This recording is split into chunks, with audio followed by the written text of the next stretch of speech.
Hi hello good morning. எல்லாம் எப்படி இருக்கீங்க? எல்லாம் நல்லா இருப்பீங்கன்னு நினைக்கிறேன். நாங்கள் காலையிலே சென்னை போயிட்டு இருக்கோம். எதுக்குன்னா தோனாவுடைய டேடி வராங்க. ஸோ பிக்கப் பண்ண தான் போகிறோம். இவங்க வந்து என்னோடய சித்தப்பா அப்பா மாதிரி தான். ஸோ எனக்கு வந்து இந்த மாதிரி ஊருக்கு போகணும் அப்படின்னு சொன்னோமே ஓகேம்மா நான் வரேன்னு சொல்லிட்டு அவங்க ஃப்ரெண்டு காரை எடுத்துகிட்டு வந்தாங்க. எங்களுக்காக எங்களை சேஃப்டியாக பத்திரமா கூட்டிட்டு போகிறது அவங்களா தான் இருப்பாங்க. ஸோ அவங்க வரவும் தான் நாங்களும் போனோம். ஸோ தோர்னா வந்து ரொம்ப எக்ஸைட்மெண்ட்டோடே வந்தாங்க. நாங்கள் ரீச் ஆகிட்டோம். அந்த செங்கல்பட்டுக்கிட்ட செம்ம டிராஃபிக்ங்க. அப்படியே இன்ச்சாக போயிட்டு இருக்கோம். நாங்கள் அதுக்கிட்ட போகும்போதே அவங்க டேடிகிட்டேருந்து ஃபோன் வந்துச்சு, நான் வந்துட்டேன், நான் ரீச் ஆகிட்டேன் அப்படின்னு. 9 o'clock இருக்கும். ஆனால் நாங்கள் ஏர்போர்ட் போனதுக்கு பார்த்திங்கன்னா ஒரு 10:30 ஆகிப்போச்சு. அந்த அளவுக்கு டிராஃபிக்கு. இன்னொன்று நாங்கள் கொஞ்சம் போகிற வழியில் டிஃபன் சாப்பிட்டு போனோம். அப்புறம் பாப்பா வேறு ஒன் டைம் வாமிட் பண்ணிட்டா. அது வேறு கொஞ்சம் கஷ்டமாக இருந்தது. அப்படியே ரொம்ப சோர்ந்து போய் தான் வந்தா. அப்புறம் அவங்க டேடி வந்து எனக்கு வீடியோ அதெல்லாமே ஷேர் பண்ணாங்க. நான் வந்துட்டேன், இங்கே இறங்கி வரேன், நான் கீழே வந்துடுறேன் அப்படின்னு. ஸோ நாங்கள் மேலே போய் இதெல்லாம் பார்க்கணுன்னு ஆசை. இப்போ வந்து அதெல்லாம் அலோவ் பண்ணலையாம். ஃபஸ்ட் டைம் அலோவ் பண்ணாங்களாம், இப்போல்லாம் அலோவ் இல்லையாம். ஸோ அந்த கோவிட் இஷ்யூஸ் வர்றதுனாலே என்னன்னு எனக்கு தெரியல. ஸோ அதுக்கப்புறம் வந்து நாங்கள் வெளியே தான் போனோம். அதுக்கே பார்க்கிங்க்கு பே பண்ணோம் எல்லாமே இது சொல்லிகிட்டு இருந்தாங்க. நாங்கள் இதுக்கே ரன்னிங்கில் போய் அவங்க அப்பாவை பிக்கப் பண்ணிட்டு வந்துட்டோம். அதுக்கே 15 minutes சார்ஜ் போட்டாங்க. ஸோ அந்த மாதிரி வந்து அப்படியே நாங்கள் ஃபஸ்ட் டைமாக தான் பார்த்தது ஏர்போர்ட்டை. ஸோ ஜாலியாக பார்த்துட்டு ஜாலியாக வந்தோம். நானும் தோர்னாவும் அங்கங்கே உள்ளே அங்கேயே போய் எடுத்துகிட்டு இருந்தோம் ஃபோட்டோஸ். பட் உள்ளே போக முடியல. அப்புறம் அவங்க டேடி எங்கே வராரு எக்ஸைட்மெண்ட்டாக அப்படியே தேடிகிட்டே வந்தோம். நல்லா இருந்துச்சு. சித்தப்பா வந்து நிறைய எக்ஸ்பிளைன் பண்ணிகிட்டே வந்தார். அப்புறம் ஒரு வழியாக அவங்க டேடியை பார்த்தாச்சு. ஒரே ஹாப்பி. தூர்னா கத்திட்டு என்னை தள்ளி விட்டுட்டு போகிறா. அவ்வளோ அப்படியே ஒரு பாச பிணைப்பு அப்பாவுக்கும் பொண்ணுக்கும். நம்மக்கிட்ட வந்து அப்புறம் தான் நம்மகிட்ட பேசுகிறதெல்லாம். ஃபஸ்ட்டு வந்து அப்பாவும் பொண்ணும் தான். அவங்களுக்கு அவ்வளோ சந்தோஷம் 2 பேர். அவருக்கு வந்து தோர்னானா உசுறு. தோர்னா தான் எல்லாமேன்ற மாதிரி அவருக்கு தோர்னானா ரொம்ப பிடிக்கும். யோகேஷை கூட அடுத்த பட்சம் தான் கேட்பார். ஃபஸ்ட்டு வந்து தோர்னா தான் அவருக்கு எல்லாமே. அதுமாதிரி தோர்னாவுக்கு வந்து அவங்க டேடி தான் ரொம்ப பிடிக்கும். அப்புறம் அங்கே எதாவது பார்க்கணும் போகணுன்னாலே மாஸ்க் போட்டுட்டு தான் போகணுன்ட்டாங்க. ஏன்னா வந்து அந்த கோவிட் இஷ்யூஸ் இருக்கிறதுனால மாஸ்க்கு போட்டுட்டு தான் நாங்கள் போனோம். நானும் தோர்னா எல்லாம். அப்புறம் பாப்பாவுக்கு பசி எடுத்துச்சு. சரி ஏதாவது ஜூஸ் ஏதாவது சாப்பிட்லான்னு சொல்லிட்டு அதுக்கப்புறம் வந்து அங்கேருந்து கிளம்பிட்டோம். ஸோ எல்லாத்தையும் எடுத்து வச்சுக்கிட்டு கிளம்ப ஆரம்பிச்சிட்டோம்.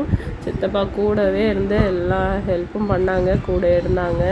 அதுக்கப்புறம் வந்து கொஞ்சம் நான் பேசிகிட்டும் இருந்தோம். பட் உள்ளே வந்து எல்லாத்துக்கும் டைம் ஆக பே பண்ணணும் அப்படின்றது எனக்கு தெரியாது. ஆனால் சித்தப்பா சொன்னாங்க. பட் எனக்கு அது கவனத்தில் இல்லை. எப்படின்னு பார்த்தா நம்ம உள்ளே போகிற டைம்லேருந்து என்ட்ரி விழுந்துடும் போல். வெளியே எப்போ வரமோ அதுக்கு பே பண்ணணும் போல். அது எனக்கு தெரியாது. ஸோ அதுக்கப்புறம் தான் அது வந்து பண்ணது. யோகேஷை வந்து விட்டுட்டு தான் போகணும். ஏன்னா அவன் அதை விட வாமிட் கேஸு ஸ்டார்ட் பண்ணானா எண்டிங் வரைக்கும் வாமிட் பண்ணிகிட்டே இருப்பான். தோர்னா டேடி வந்து கையிலே வந்து பேகு டாய்லாம் வச்சுருந்தாங்க. ஏன்னா அவளுக்கு சர்ப்ரைஸாக வந்த உடனே ஃபஸ்ட்டு கையில் கொடுத்துட்டாங்க. அவங்க ஜாலியாக அதை வச்சு என்ஜாய் பண்ணிகிட்டு இருந்தாங்க. அதோ இப்போ நான் பேசிகிட்டு இருக்கேன், கூடவே வந்து அவங்க டேடியை தான் சொல்லி ஆகுது. அங்கே கொஞ்சம் நிறைய வீடியோஸ் ஃபோட்டோஸ்லாம் எடுத்துவோம். சித்தப்பா தான் எங்களுக்கு எல்லாமே எடுத்து கொடுத்தாங்க. அதுக்கப்புறம் வந்து கொஞ்சம் அங்கே சுற்றி பார்த்துட்டு அதுக்கப்புறம் அங்கேருந்து கிளம்பிட்டு ஏதாவது ஹோட்டலில் போய் சாப்பிட்லான்ற மாதிரி ஐடியாவில் இருந்தோம். ஸோ அங்கே வந்து கீதம் ஹோட்டல் அங்கே நல்லாயிருக்குன்னு சொல்லிட்டு சரி ஓகே அங்கே போய் சாப்பிட்லான்ற மாதிரி சொல்லியிருந்தாங்க. அதுக்கப்புறம் அவ்வளோதாங்க, கிளம்பியாச்சு.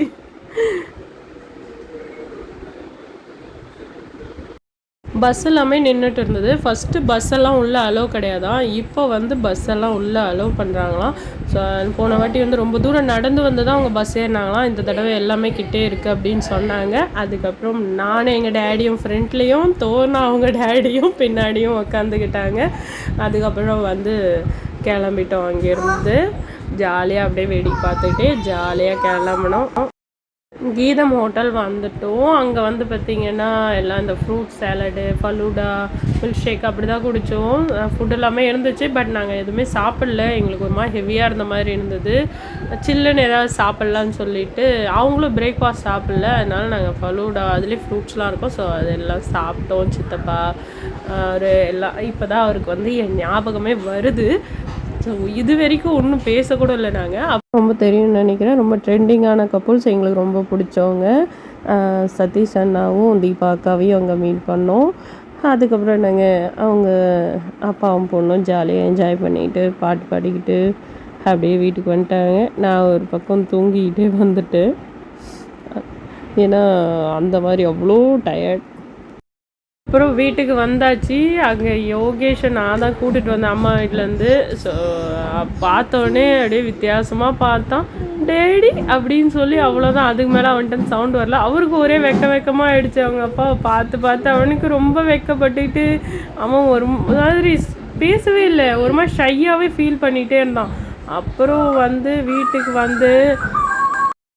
வீட்டுக்கு வந்துட்டு அந்த டாய்ஸ் எல்லாம் பிரித்து கொடுத்த பிறகு தான் அவங்க வந்து கேஷுவலாக பேசவே ஆரம்பித்தாங்க. அப்புறம் கேஷுவலாக பேசிட்டு அப்புறம் விளையாடிக்கிட்டு சர்ப்ரைஸாக அவங்களுக்கு நிறைய டாய்ஸு மோஸ்ட்லி எஜுகேஷன் ஐட்டம்ஸாகவே வாங்கிட்டு வந்தாங்க பசங்களுக்கு.